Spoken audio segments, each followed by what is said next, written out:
حالانکہ ما یعلو علیہ کے طور پر اور اس حوالے سے کہ جو کچھ بھی نازل ہوگا لیکن ابھی اس کے سامنے تو نہیں لایا. تصدیق اس بات کا نام ہے جو آپ کے ساتھ ہو، جس کو آپ تسلیم کریں، دل آپ کا کہے یہ میں مانتا ہوں، لیکن یہ ابھی ہوا ہی نہیں. ابھی اس نے نازل ہونا ہے لیکن اس سے پہلے اس دنیا سے چلا گیا. آپ نے پورا قرآن پڑھا، صحابی نے آدھا قرآن پڑھا، اللہ کی بارگاہ میں حاضر ہو گیا. پورا قرآن پڑھنے والا اس کا ایمان افضل ہے یا آدھے قرآن کے نزول سے پہلے بندہ اللہ کی بارگاہ میں حاضر ہو وہ افضل ہے؟ سوچ کے بتاؤ. ہے اب ہماری تقریریں تو یار اسی طرح کی ہوتی ہیں. اگر اب آپ چاہتے ہیں میں بیچ میں شیر آپ کو سبحان اللہ ماشاءاللہ پوری بول رہا، یہ کام تو ہم سے نہیں ہوتا. انشاءاللہ باتیں اگر آپ نوٹ کریں گے اور بعد میں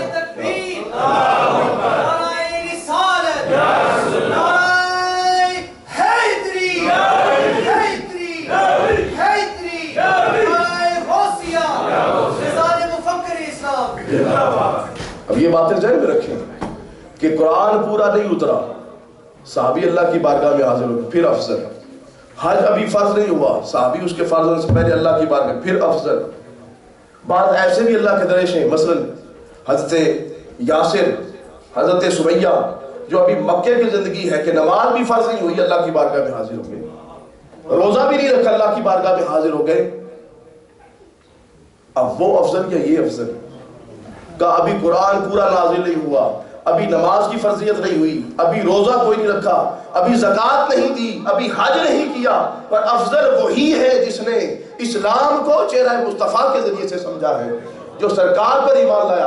پتہ یہ چلا قرآن پورے کو پڑھنے کے بعد بندہ کافر ہو سکتا ہے، منافق ہو سکتا ہے، لیکن اگر چہرہ مصطفیٰ ایک دفعہ پڑھ لیا تو اس کے برابر بعد میں آنے والے نہیں ہو سکتے.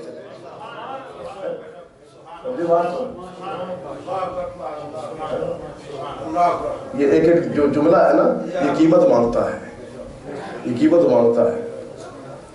آپ لوگ باتیں سنتے رہتے ہیں لیکن یہ نبی پاک علیہ السلام کی بارگاہ کا وہ فیضان ہے جو کہیں کہیں بڑھتا ہے.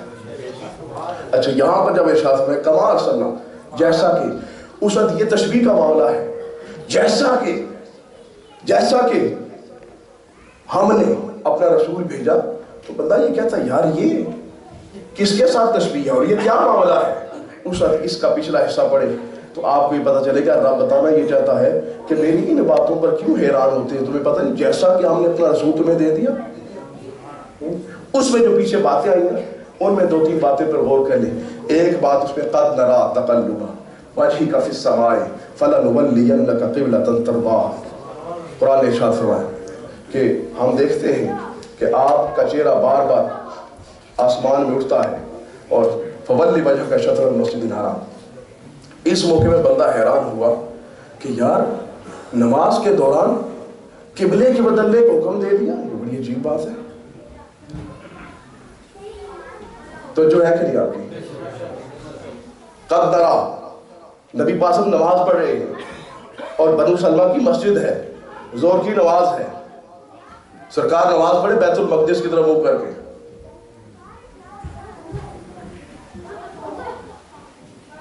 نماز پڑھے بیت المقدس طرف منہ کر کے.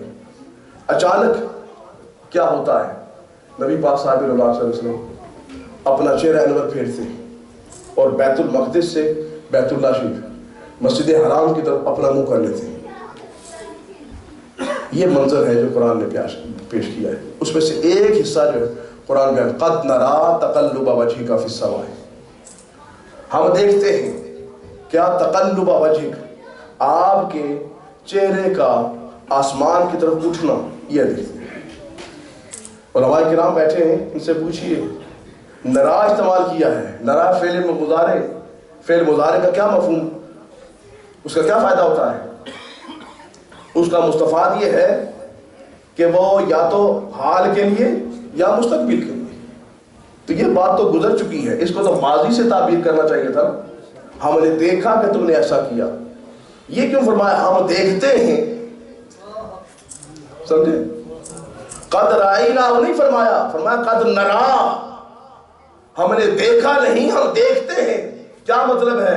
اور لوگوں اگر محبوب کی محبت سیکھنی ہے تو رب سے سیکھو کہ نبی پاک علیہ السلام تو ایک نماز میں چند دفعہ آسمان کی طرف نگاہ کی ہے، لیکن رب کو اتنا پیار ہے اس ادا سے کہ وہ محبوب تو ایک دفعہ ادا دے کے چل پڑا ہے نا، لیکن ہم نے تیری اس ادا کو اپنے تقدیر کے آنے میں لٹکا دیا ہے اور ہم دیکھتے ہی رہتے ہیں، ہم دیکھتے ہی رہتے ہیں کیا تیری اس ادا کو۔ اور آپ کو پتا ہے، علماء سے پوچھیں، اگر میں اور آپ نماز میں ایسے آسمان کی طرف نگاہ بلند کریں تو مکروہ تحریمی ہے، مکروہ تحریمی ہے، رب کو پسند نہیں ہے کہ میری عبادت کر رہا ہے، کیا کرتا کیا ہے، اوپر کر نیچے آنکھیں کر، میرے سامنے سیدھا کھڑا ہو، آنکھیں نیچے رکھ، اور جو عبادت کا طریقہ اس کو اپنا۔ لیکن مصطفیٰ کی شان دیکھو، میں اور آپ آسمان میں دیکھیں تو رب کو پسند نہیں آتا، اور مصطفیٰ دیکھیں تو رب پیار کی باتیں کریں۔ پھر کیوں کہتے ہو نبی جیسے ہیں؟ تم اوپر دیکھو میں اوپر دیکھوں، رب کو جلال آئے، اور اگر مصطفیٰ کریم دیکھیں تو رب کو جمال آئے، رب پیار سے دیکھیں، اور کہ محبوب تیرا آسمان میں چہرے کو اٹھانا ہم دیکھتے ہیں، کس لیے اٹھاتے ہیں محبوب چہرے کو؟ کیا کہتا ہے؟ دل کی بات ہے، ابھی ہاتھ نہیں اٹھے، ابھی لب نہیں ہلے، ابھی دعا نہیں ہوئی، صرف بات ہوئی کیا؟ دل سے۔ مولا کریم قبلہ بدلا دینا۔ یہ یہودی تانے مارتے ہیں مجھے کہ ہم سے اختلاف کرتا ہے تو ہمارے قبلے کی طرف منہ کیوں کرتا ہے؟ مولا کریم میرا قبلہ بدلا۔ اب دل میں خیال ہے، خیال آیا، رب کی بارگاہ سے جبریل آ گیا، سرکار نماز پڑھ رہے ہیں، نماز کے دوران 2 رکعتیں ہو چکی ہیں اور 2 باقی ہیں، جبریل آیا، جبریل نے یہ آیتیں سنائی، قد ترى تقلب وجهك في السماء فلنولینک قبلۃ ترضاها، محبوب ہم آپ کے چہرے کو آسمان کی طرف اٹھتا دیکھتے ہیں تو فلنولینک، بالیقین، ضرور بالضرور ہم قبلے کو پھیریں گے، ہم آپ کو پھیریں گے، آپ کو پھیریں گے، قبلۃ، ایک قبلے کی طرف، ایک قبلے کی طرف۔ یہ نکرہ ہے، جیسے آپ کہتے ہیں، اگر آپ یہ کہیں میں نے جناب اٹلی جانا ہے تو میں آگے اس کہوں میں آپ کو ایک ملک بھیجوں گا، اٹلی جانا تو میں یہی کہوں گا نا، ٹھیک ہے آپ جائیں اٹلی، لیکن اگر میں یہ کہوں میں آپ کو ایک ملک بھیجوں گا تو پھر آپ سوچنے پڑیں گے کہ نہیں پڑیں گے؟ میں نے اٹلی کی بات کی، اس میں ایک ملک کہہ دیا، کیا مطلب ہے؟ اس کا مطلب ہے کہ اپنی بات کو کہنا چاہتا ہے۔ میں کہتا ہوں میں آپ کو ایک ملک بھیجوں جہاں میری مرضی ہوگی، مطلب تیری مرضی مجھے کوئی مراد نہیں ہے، تو اٹلی کا نام کیوں لیتا ہے؟ مرضی میری، جیسا مرضی کروں۔ لیکن اب یہاں دیکھیں، سرکار نے چاہا میرا قبلہ بدلے، رب نے کہا قبلۃ، ایک قبلے کی طرف تجھے بدلائیں گے، تجھے پھیریں گے۔ سوال یہ پیدا ہوتا ہے کعبے کا نام کیوں نے لیا؟ رب نے بتانا چاہو نبی کے غلاموں تو اس کو غور سے پڑھنا کہ فَلَنُوَلِّيَنَّكَ قِبْلَةً تَرْضَاهَا، محبوب جو تیری مرضی ہوگی نا قبلہ وہ بنائیں گے۔ اگر کعبے کو قبلہ بنانے تیری مرضی، کسی اور جہت کسی اور سمت کو قبلہ بنا تیری مرضی، تَرْضَاهَا جو تیری مرضی ہو، تیری مرضی کے مطابق قبلہ بنائیں گے۔ تیری مرضی کی چھوٹی بات، چھوٹی بات ہے، سرکار کا دل چاہے تو نماز کے دوران قبلہ بدل جائے، یہ چھوٹی بات ہے۔ رب نے کہا محبوب بدلا لے، لیکن کون سا قبلہ بنا؟ جو تیری مرضی ہے، مرضی تیری ہے۔ اب مرضی اگر میری ہے تو جدھر تیرا منہ ہوگا ادھر اسی کو قبلہ بنائے، اسی کو قبلہ جو تیری مرضی۔ یہ فیصلہ ہو گیا۔ اب سرکار نے انتظار کیا کہ ٹھیک ہے مولا کہ میری مرضی تو تجھے پتا ہے، اب کیا ان کا فول وجہ کا شطر، ابھی اپنا منہ مسجد حرام کی طرف اس جہت پہ کر لیجیے۔ سرکار نے اب کیا کیا؟ بیت المقدس ہے، میں نے رات کو بھی یہ ساتھیوں سے انتظام کرنے والے ساتھیوں کو اس کا ایک جملہ سنایا تھا، یہ بیت المقدس ہے، یہ بیت الحرام ہے۔ یوں آپ سمجھ لیں کہ اگر مدینہ طیبہ میں بندہ ہو تو یہ بیت الحرام کی طرف، آپ نے مسجد حرام کی طرف منہ کیا تو بیت المقدس اس طرف تھا، دونوں اپوزٹ ڈائریکشن پر ہیں۔ دعا کریں مجھے بھی وہاں حاضری کا موقع ملے، میں صرف کتابوں میں پڑھی بات آپ کو بتا رہا ہوں، دیکھی بات نہیں بتا رہا۔ تو سرکار کا منہ اس طرف ہے، ادھر نماز پڑھ رہے ہیں۔ حکم ہوا اب سرکار نے چہرہ کرنا ہے بیت الحرام کی طرف، مسجد حرام کی طرف، بیت اللہ کی طرف۔ تو فیشن کیا بنے گا؟ فیشن یہ بنے گا کہ امام آگے ہوتا ہے، اب سرکار جب چہرہ پھیریں گے تو ساروں کے پیچھے ہو جائیں گے، ساروں کے پیچھے ہو جائیں گے، امام کو آگے ہونا چاہیے۔ اب کیا یہ کہ نبی پاک علیہ السلام اس جگہ سے اپنا مصلی چھوڑا اور دوسری طرف جو دوسرا اینگل ہے، جو دوسری اینڈ ہے، اس طرف سرکار آئے۔ اب صحابہ نے کیا کیا؟ صحابہ سرکار کو دیکھ رہے ہیں کدھر جا رہے ہیں، پڑھے نماز ہیں.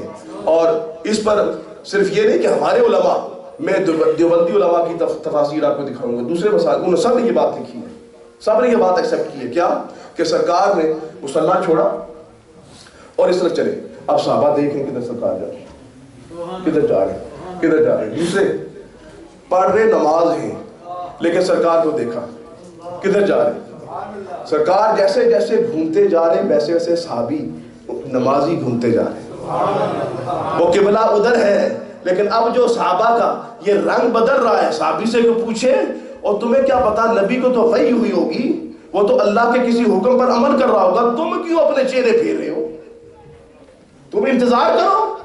لیکن وہ بھی اپنے چہروں کو پھیر رہے اور موڑ رہے، جدھر جدھر نبی گزر رہے ہیں اسی طرف نگاہ، کہاں سرکار جا رہے ہیں. حتیٰ کہ نبی صلی اللہ علیہ وسلم کو چیرتے ہوئے دوسری طرف آئے. جب دوسری طرف آ کے اپنی نماز باقی شروع کی، اس وقت جو فیشن ہے وہ یہ ہے کہ بالغ کھڑے ہوں گے، بزرگ کھڑے ہوں گے آگے، اس کے بعد پیچھے بچے کھڑے ہوں گے، اس کے بعد پیچھے عورتیں کھڑی ہوں گی. اب اس نظام سے نماز چل رہی ہے. مسجد بنو سلمہ کے اندر جب سرکار دوسری طرف آ کر کھڑے ہوئے، عورتیں پیچھے چلی گئی، بچے پیچھے چلے گئے، بڑے آگے، نماز جاری.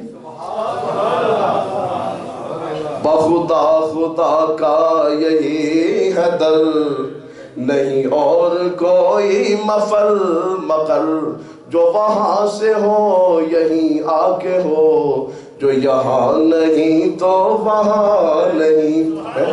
اب صحابہ پڑھ رہے نماز ہے، صحابی کسی پر وحی نہیں ہوئی، صحابی نبی نہیں ہے، اس نے کیوں چہرے اپنا قبلہ سے منہ موڑا ہے؟ اس کو کوئی اجازت نہیں ہے. پر صحابی نے آنے والے مسلمانوں کو یہ سبق بتایا، میری غرض کیا تھی رکوع سے، میرا کام کیا تھا سجود سے، تیرے نقش پاکی تلاش تھی جو جھکا رہا بے نماز میں.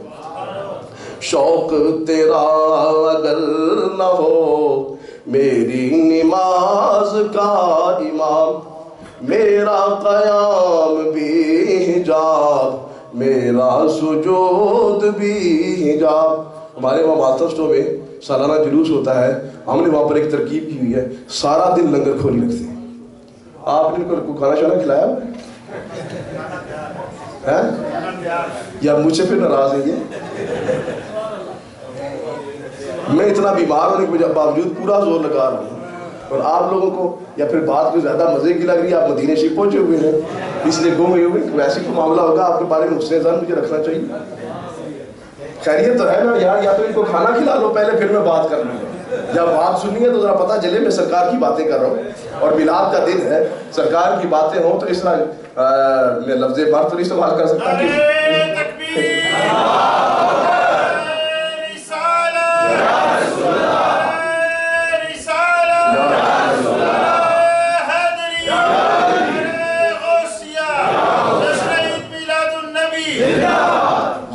کہ کتنے بڑے مسئلے کا حل ہے. بندہ یہ کہتا ہے کہ نماز میں غیر اللہ کا خیال آ جائے تو نماز ٹوٹ جاتی ہے.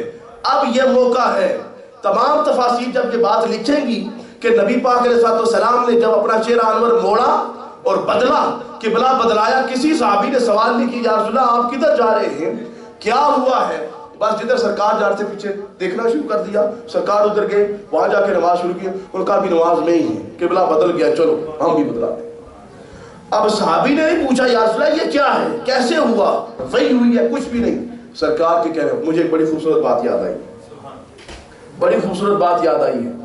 یہ تو سرکار نماز پڑھ رہے ہیں اور نماز کے دوران ایسا معاملہ پیش آیا ہے، اس لیے سرکار کو دیکھنا شروع کر دیا. پر ایک وہ منظر میرے سامنے ہے، نبی پاک صاحب اللہ صلی اللہ علیہ وسلم مدینہ شریف کے دو قبیلوں میں، دو خاندانوں میں لڑائی ہو گئی، اس کی صلح کے لیے تشریف لے گئے. بخاری شریف کی حدیث ہے، بخاری شریف کی حدیث ہے.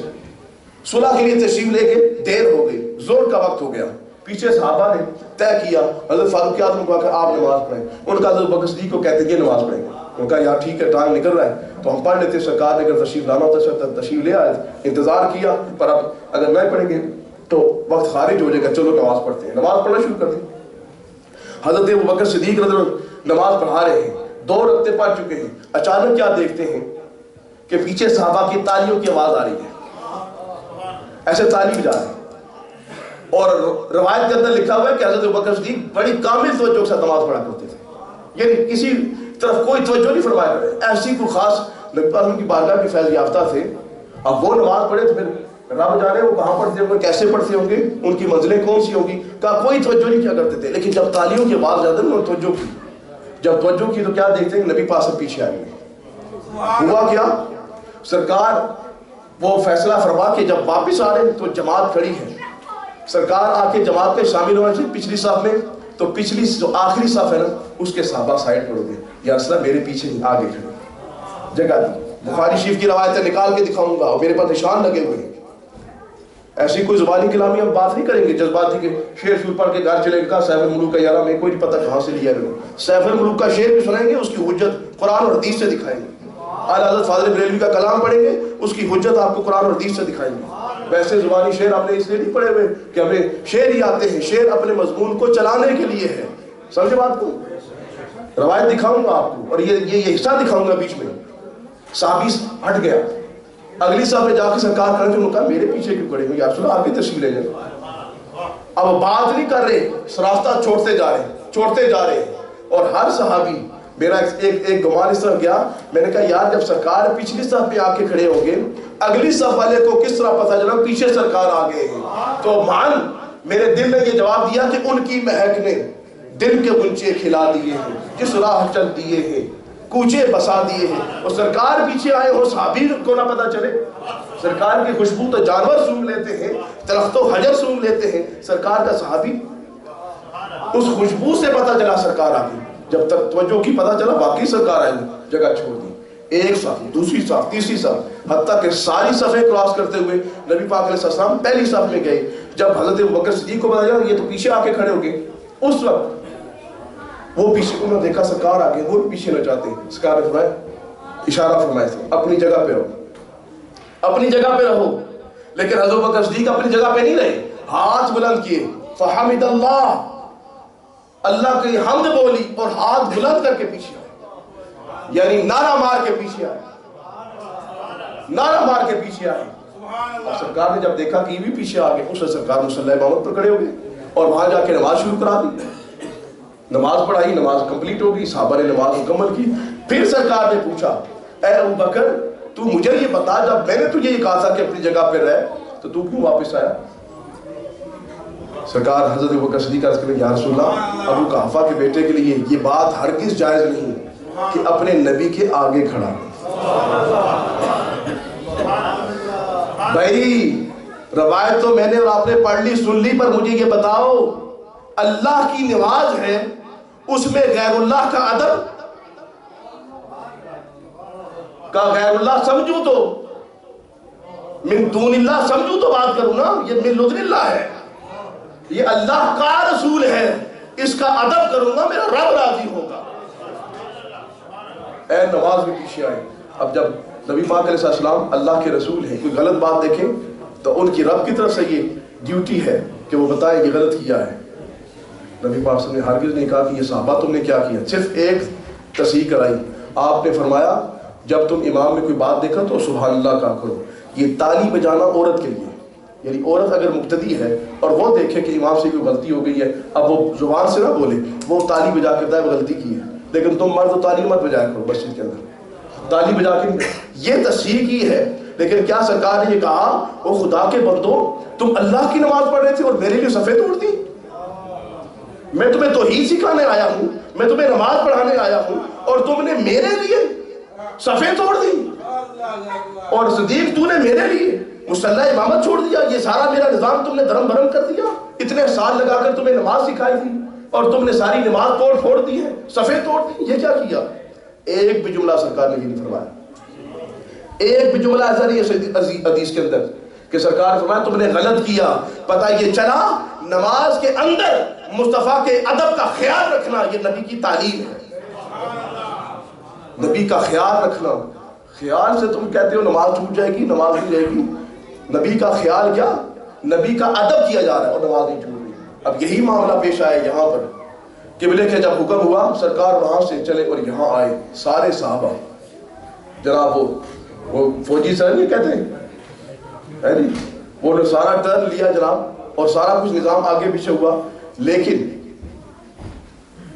کسی کی نماز نہیں چھوٹی۔ صحابی کی نماز کے بارے میں یہ سوال باقی رہتا تھا کہ اللہ کے رسول نے اللہ کی وحی سے اپنا چہرہ انور پھیرا ہے، پر تمہارے اوپر کوئی وحی نہیں آئی، ان لوگوں بھی سرکار نے منع نہیں کیا۔ اب اس پر ایک جملہ اور عرض کرنا چاہتا ہوں جو تھوڑا سا علمی کی قسم کا ہے، لیکن علماء کی ضیافت تباہ کے لیے، اور آپ لوگ بھی اس سے انشاءاللہ ضرور فائدہ اٹھائیں گے۔ وہ کیا ہے؟ وہ یہ ہے، بخاری شریف اٹھا کر دیکھو، میرے سامنے یہ روایتیں پڑھی ہیں، کافی ساری روایتیں، نصف درجن کے ہیر پھیر اس روایت کو امام بخاری نے مختلف الفاظ کے ساتھ روایت کیا ہے۔ وہ کیا ہے؟ وہ یہ ہے، وہ روایت ہے، وہ روایت کیا ہے؟ روایت یہ ہے کہ ایک صحابی کہتے ہیں کہ میں اگلے دن قباء مسجد گیا، فجر کا وقت ہے، فجر کا وقت ہے، صحابہ کو دیکھا وہ بیت المقدس کی طرف منہ کر کے نماز پڑھ رہے ہیں، تو وہ صحابی پیچھے سے آواز مارتا ہے کہ بھائی لوگوں، سرکار نے تو اپنا چہرہ انور پھیر لیا ہے، تمہارا چہرہ ابھی تک بیت المقدس کی طرف ہے۔ سرکار نے اپنا چہرہ بیت المقدس سے پھیر کر بیت الحرام کی طرف، مسجد حرام کی طرف کر لیا ہے۔ یہ بخاری شریف کہتی ہے صحابہ نے اسی نماز کے دوران جبکہ وہ رکوع میں تھے، رکوع میں اپنا چہرہ پھیرا اور بیت المقدس سے بیت الحرام، بیت اللہ شریف کی طرف، مسجد حرام کی طرف اپنا چہرہ پھیر لیا۔ اس پر میرا ایک سوال ہے، یہ تو ایک بات سمجھ میں آ گئی، میرا سوال یہ ہے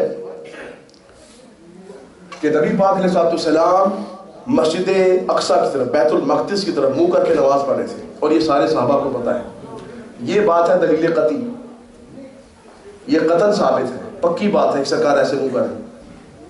تو ایک راوی آ کر نبی کی بات بتائے تو اس قطعیت کے مقابلے میں ایک راوی جب صحابی ادھر منہ کر کے نماز پڑھ رہا ہے، پیچھے سے آ کے کوئی بتائے، کوئی پتہ نہیں بتانے والا کون ہے، مومن ہے یا کافر ہے، سچا ہے یا جھوٹا ہے، کون ہے، اور وہ آ کر کہیں کہ نبی پاک علیہ السلام نے اپنا چہرہ انور پھیر لیا ہے، تو صحابی اپنا چہرہ کیوں موڑے؟ نماز کے دوران پڑھ رہا نماز ہو اور یقینی جو روایت ہے، جو یقینی بات ہے اس پر عمل کر رہا ہو، تو یقین جو ہے وہ ظن سے ظاہر نہیں ہوتا۔ سوال سمجھ میں آ گیا؟ قطعیت اور ظنیت یہ متقابل تو نہیں ہو سکتے۔ اگر آپ قطعی حکم پر عمل کر رہے ہوں، کوئی ظنی حکم دیا جائے، تو کیا آپ کسی ظن کی وجہ سے یقین کو چھوڑیں گے؟ تو یقین ہے بیت المقدس کی طرف اور ظن ہے بیت اللہ کی طرف۔ اب اگر صحابہ نے منہ موڑا تو اس کا کیا مطلب ہوگا؟ سمجھ آ رہی بات کے لیے؟ یہ چھوٹی موٹی بات نہیں ہے دوستو، اس کو غور کرو، یہ اتنے بڑے فتنے کا جواب ہے۔ جو لوگ یہ سوال کریں کہ نبی کا نماز میں خیال آ جائے تو نماز چھوٹ جاتی ہے، ان کو یہ آیتیں دکھاؤ، یہ حدیثیں بتاؤ کہ نبی کی تعلیم یہ ہے کہ نبی کا خیال اس معنی میں کہ نہ صرف خیال آئے بلکہ نبی کا ادب کیا جائے تو نماز نہیں چھوٹتی۔ اب قباء کے اندر جو لوگ نماز پڑھ رہے ہیں، فجر کی نماز ہے، رکوع میں لوگ جھکے ہوئے ہیں، پیچھے سے ایک انجان بندہ، گمنام آدمی جس کا بھی پتہ کوئی نہیں ہے، وہ نماز کے دوران آ کے یہ بتاتا ہے کہ سرکار نے اپنا چہرہ پھیر لیا، آپ کا کیا پروگرام ہے؟ تو صحابہ نے اسی وقت اپنا چہرہ پھیر لیا۔ نتیجہ کیا نکلا؟ نتیجہ یہ نکلا کہ صحابہ بتانا چاہتے ہیں اگر ہمیں یہ پتہ چل گیا کہ نبی کا منہ بیت المقدس سے پھر گیا ہے، اب اگر ہم نبی کے غلام ہوتے ہوئے ابھی بھی ہمارا چہرہ بیت المقدس کی طرف رہے تو پھر ایمان کی حفاظت کرنی پڑے گی۔ نعرہ تکبیر، نعرہ رسالت، یا رسول اللہ، نعرہ حیدری۔ مہربانی آپ وہاں پر ایسے تقریب کریں، میں تقریب میں کوئی پانی شانی نہیں پیتا، اللہ آپ کو جزائے خیر عطا فرمائے۔ اب میرا کتنا ٹائم ہے باقی؟ نماز کتنے بجے پڑھنی ہے؟ 7:10 پہ، تو میرے بھی 10 ہی نہیں ہے، 15 ہے۔ 10 کے ساتھ 5 دن پاک کا نسبت سے مجھے بھی کچھ ملنا چاہیے۔ اچھا، یہ مسئلہ مجھے اور آپ کو سمجھ آیا کہ نہیں آیا کہ اب نماز کے دوران منہ بدل جائے، ایک چھوٹی موٹی بات نہیں ہے، یہ نبی کے غلاموں نے ہمیں سبق دیا ہے۔ قد نرى تقلب وجهك في السماء فلنولينك قبلة ترضاها، سرکار کی ایک ادا کا صدقہ کعبہ قبلہ بن گیا۔ آج کعبے کی طرف منہ کرتے ہو، نماز پڑھتے ہو، جب قبلے کی نیت کرو گے اور خانہ کعبہ کی طرف منہ کرو گے اس وقت تمہیں یہ ماننا پڑے گا کہ آج میں اس طرح منہ کر کے نماز پڑھوں تو صرف نبی پاک کی ایک نگاہ کا صدقہ ہے. ان کی چتون کیا تھی؟ سارا زمانہ پھر گیا. ایک نگاہ نبی کی بدلی ہے تو ساری کائنات کا رنگ ہی بدل گیا ہے.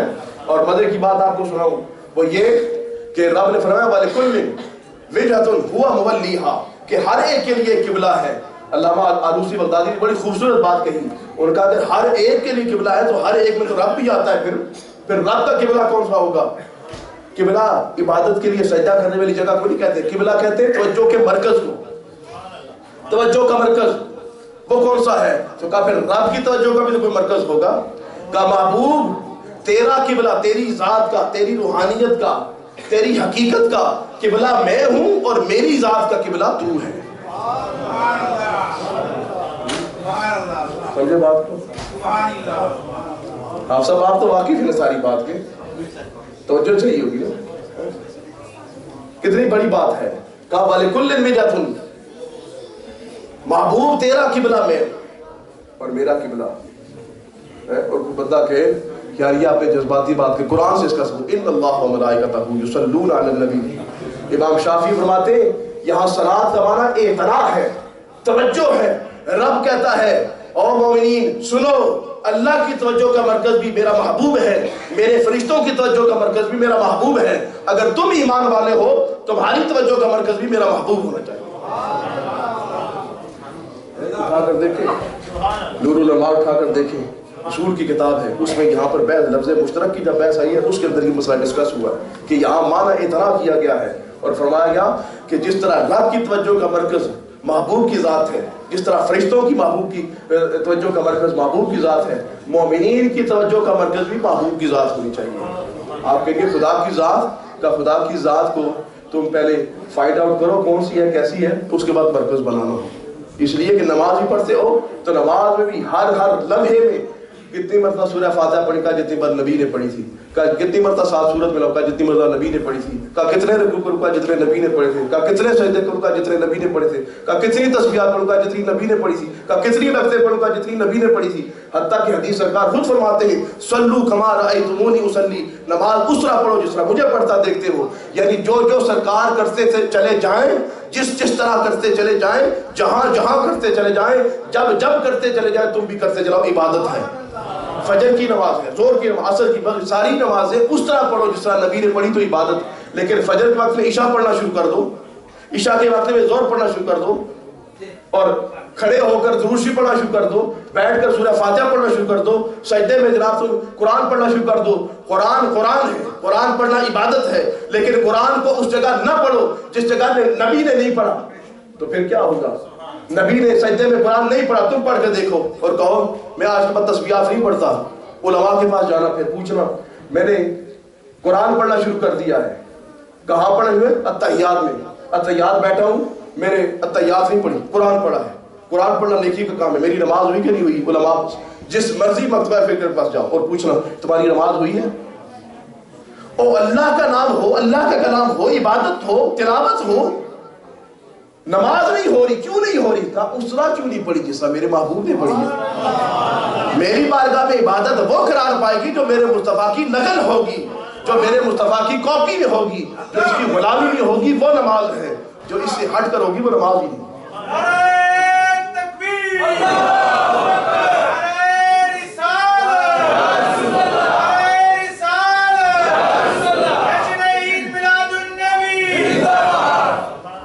سمجھ آئی بات؟ ہر روز نماز پڑھو کہ ہر روز غور کرنا یار اب میں یہ 4 سنتیں پڑھنے لگا ہوں، پڑھوں کہ نہ پڑھوں. کہا دیکھو سنت تب قرار پائے گی جب نبی نے پڑھی ہو. فرض پڑھنے لگے تو فرض تب ہوگی جب نبی نے فرض قرار دی ہو. پھر سنت پڑھیں گے. پھر یعنی نماز کے ایک لمحے میں تم نبی کے خیال سے باہر نکل ہی نہیں سکتے.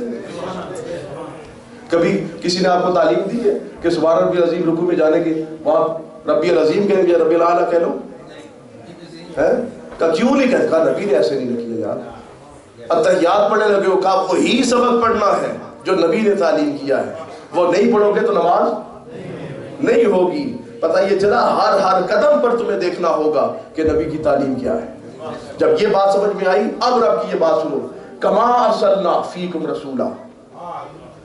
تم یہ کہتے ہو کہ قبلہ کیسے بدل دیا، نماز کے دوران کیسے بدل دیا. کما ارسلنا فیکم رسولا، او قبلہ بدلانا چھوٹی بات ہے، تم دیکھتے نہیں ہم نے اپنا محبوب تمہیں دے دیا. محبوب دینا چھوٹی بات ہے یا قبلے بدلانا؟ او محبوب کا صدقہ یہ قبلے بھی بدلیں گے، نمازیں بھی تھوڑی ہوں گی، روزے بھی آسان ہو جائیں گے، زکوٰۃ بھی پورے سال کے بعد ہی دینی پڑا کرے گی. یہ ٹیکس دیتے ہو، بندے کہتے ہیں یار میں اکاؤنٹنٹ سے میری بڑی پکی دوستی کرنی پڑتی ہے. کیوں؟ کا ٹیکس جو دینا ہوتا ہے ہر مہینے دینا پڑتا ہے. دنیا والوں کو ہر مہینے ٹیکس دو پھر بھی راضی نہیں ہوتے، اور مصطفیٰ کریم نے سال کے بعد ٹیکس لگایا ہے.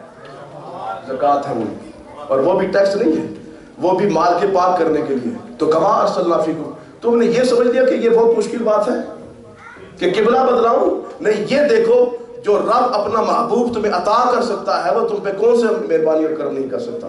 کما ارسلنا فیکم رسولا فیکم منکم یتلو علیکم آیاتنا ویزکیکم ویعلمکم الکتاب والحکمہ. اس کے بعد فرمایا یہاں پر آپ دیکھیں ویعلمکم الکتاب والحکمہ، پھر فرمایا ویعلمکم ما لم تکونوا تعلمون. پہلے فرمایا کہ وہ تمہیں کتاب و حکمت کی تعلیم دے، پھر فرمایا ویعلمکم. یہ تکرار کی کیا وجہ ہو سکتی ہے؟ تکرار کی کیا وجہ ہو سکتی ہے؟ یہ بار بار کیوں فرمایا؟ کہا اگر ایک ہی معنی اس کا ہو اور ایک ہی مراد ہو پھر دوبارہ لانے کا فائدہ کوئی نہیں ہے، اور قرآن اس طرح کے بے فائدہ کلام سے معمول ہے، محفوظ ہے، پھر کیوں لائے؟ کہا پہلے وَيُعَلِّمُكُمُ الْكِتَابَ وَالْحِكْمَةَ، کتاب اور حکمت جو کچھ ہے وہ سکھاتا ہے، اور وَيُعَلِّمُكُمْ، اور پھر وہ سکھاتا ہے جو کتابوں میں نہیں آتا. جو جس کو علم لدنی کہتے ہو وہ سکھاتا ہے. کچھ باتیں وہ لفظوں سے سکھاتا ہے، لفظوں سے پڑھاتا ہے، اور کچھ باتیں ایسی ہیں جو آنکھوں سے سکھاتا ہے، آنکھوں سے ملاتا ہے. اس لیے فرمایا دوبارہ. اس کے بعد جو بات ہے جو میلاد کے لیے ہے وہ آج سمجھو. یہاں آپ نے فرمایا فَاذْكُرُونِی، اب فرمایا فَاذْكُرُونِی، اس کا عام ترجمہ یہی کیا جاتا ہے بس مجھے یاد کرو. رب نے کہا یہ انعام دیکھے میرے، قبلے تمہارے لیے بدلاؤں. وَكَذَلِكَ جَعَلْنَاكُمْ أُمَّةً، تمہیں سب سے بہترین امت بنایا، اور پھر سب سے بڑا احسان یہ کیا کہ اپنا محبوب تمہیں دے دیا. اب تم فَاذْكُرُونِی، ان انعامات کی وجہ سے تم فَاذْكُرُونِی. امام کبیر حضرت امام فخر الدین رازی تفسیر کبیر کے اندر یہ ارشاد فرماتے ہیں، کہتے ہیں فَاذْكُرُونِی، تم مجھے تعظیم مصطفیٰ کے ذریعے سے یاد کرو. اذکرکم، میں ترقی درجات کے ذریعے تمہیں یاد کروں. یہاں پر مطلب یہ ہوگا کہ نبی کی آمد اس کا شکریہ ادا کرو، نبی کی تعلیم، نبی کی جو شان ہے اس کو بیان کرو. اس کے ذریعے سے اس کا معنی یہ ہوگا جب تم نبی کی تعظیم کرو گے، نبی کی شان کو سمجھو گے، سمجھاؤ گے، تو گویا تم میرا ذکر کر رہے ہو.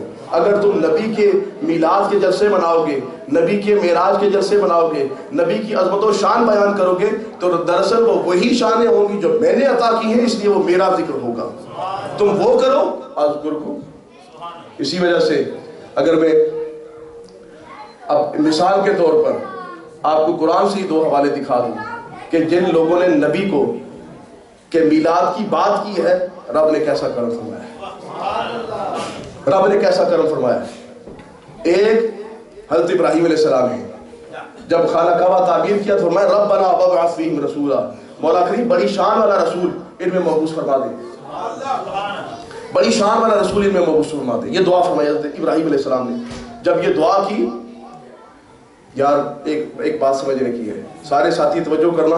حضرت ابراہیم علیہ السلام اتنی شان والا رسول ہو کے کہ جس کو رب ابھی فرما رہا ہے انی جاعلک للناس اماما، کہ ہم نے آپ کو انسانیت کا امام بنا دیا، اتنی شان والا رسول وہ کہے ربنا وابعث فیہم رسولا، مولا کی بڑی شان والا رسول. اے ابراہیم علیہ السلام آپ خود بڑی شان والے ہیں. یہ رسول میں اس کا یہ ترجمہ کیوں کرتا ہوں رسولہ. جب بھی کوئی نکرہ بیان کیا جاتا ہے تو اس کو چھوڑ دیا جائے تو اس سے اس کا فرد اعلیٰ مراد ہوا کرتا ہے. تو رسولن کا مطلب یہ ہوگا کہ رسول کا فرد اعلیٰ، اور وہ سرکار کی ذات ہے، بڑی شان والا رسول. تو یا ابراہیم علیہ السلام آپ ہمیں ارشاد فرمائیں کہ ہم سمجھتے ہیں کہ رب نے آپ کو امام بنایا، اس پلیٹ فارم پر کھڑے ہو کر آپ ابھی کسی اور نبی کی دعا کریں. ابھی اور کسی کی بعثت کی دعا کریں.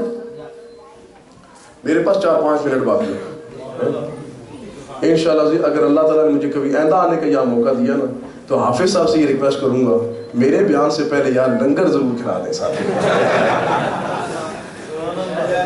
صبح 5 بجے کا ان کے ساتھی لنگر تیار کریں. اللہ ان کو جزائے خیر عطا فرمائے. جتنے ساتھی ہیں جی ابھی جب لنگر پھر سامنے آئے گا تو پھر میری بات کا ثبوت پکا ہو جائے گا. جو بات کہہ رہا ہوں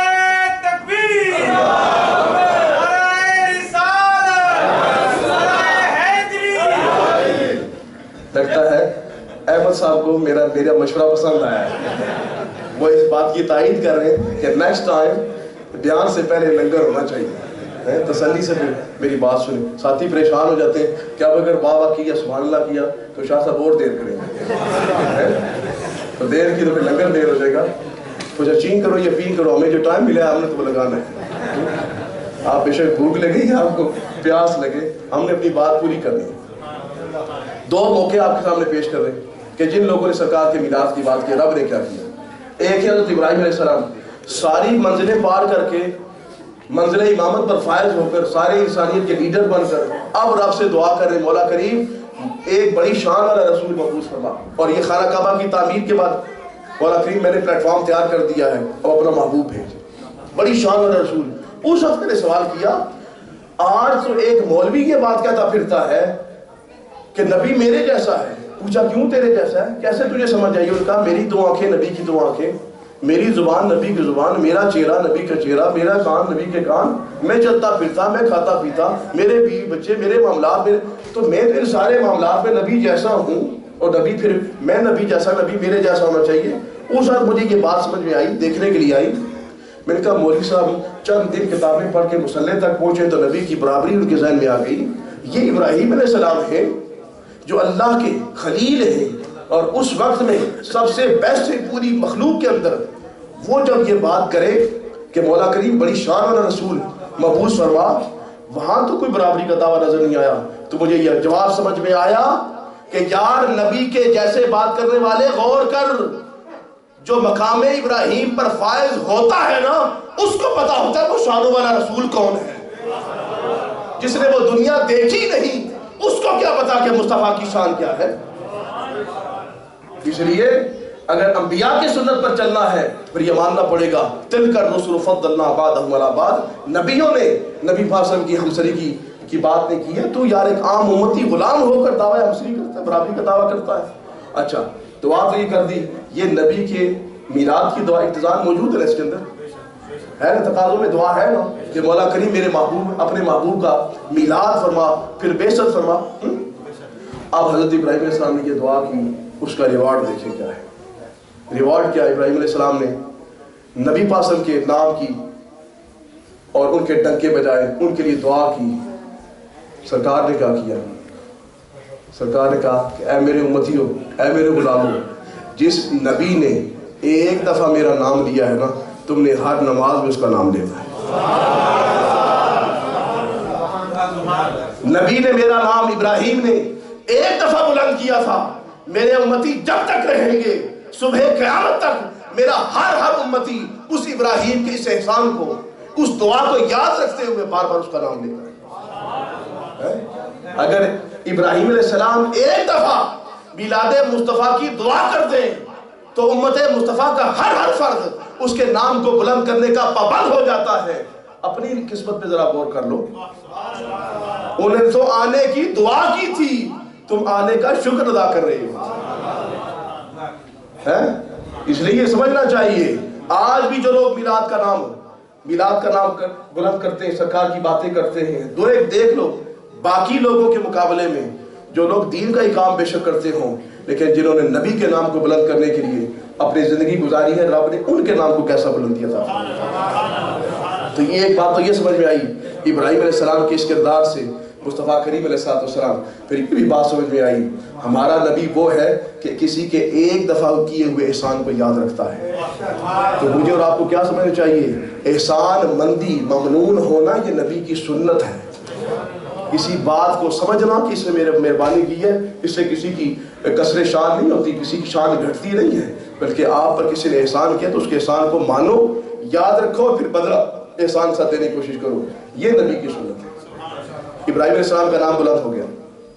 دوسرے مجھے نظر آئے حضرت موسیٰ علیہ السلام. جب حضرت موسیٰ علیہ السلام کوئی دور تک پہنچ گئے، باتیں کی رب سے، رب نے ان سے کلام کیا. اسد کہا مولا کریم اپنا آپ دکھا لو. رب ارنی انظر الیک، مولا کریم اپنا آپ دکھا، تیری طرف دیکھوں. یہ کہ تجھے دیکھوں. انظر الیک، تیری طرف دیکھوں. موسیٰ علیہ السلام بھی جانتے تھے رب کو دیکھنا یہ بھی ایک کام ہے، اور رب کی طرف دیکھنا یہ بھی ایک کام ہے. تو پہلے الیک کی منزل سے گزر جائے، باقی منزلیں پھر دیکھیں گے. تو تیری طرف دیکھوں، یہ باتیں ہو چکی. اس کے بعد رب نے کہا لن ترانی، تو نہیں دیکھ سکتا. حضرت ابن عربی فرماتے کہ بات دراصل یہ تھی، موسیٰ علیہ السلام کو پتہ چلا کہ دیدار کسی نے کرنا ہے، اس کو دیکھ لو تو پھر وہ کہے گا جس نے مجھے دیکھا اس نے اس کو دیکھ لیا. تو موسیٰ علیہ السلام بے قرار ہو کے وہ کوہ طور کے جو ہے نا تجلیاں دیکھ کر، اب موسیٰ علیہ السلام کی طبیعت میں بے قراری ہے کہ رب اپنا آپ دکھا. کا نہیں دیکھ سکتا، کا دیکھنے کا کوئی ذریعہ، کا میرا محبوب آئے گا جو اس کو دیکھ لے گا وہ مجھے دیکھ لے گا. موسیٰ علیہ السلام اسی بے قراری میں کہتے اگر تیرے محبوب کو دیکھنا، تجھے دیکھنا ہے تو پھر مجھے اللہم اجعلنی من امت محمد، پھر مجھے اپنے محبوب کا امتی بنا دے، اس وقت میں پیدا کر دے تیرے محبوب کو دیکھ لوں. یہی وجہ ہے کہ باقی انبیاء معراج کی رات نبی کو ایک دفعہ دیکھتے ہیں، پر حضرت موسیٰ علیہ السلام بار بار دیکھتے ہیں.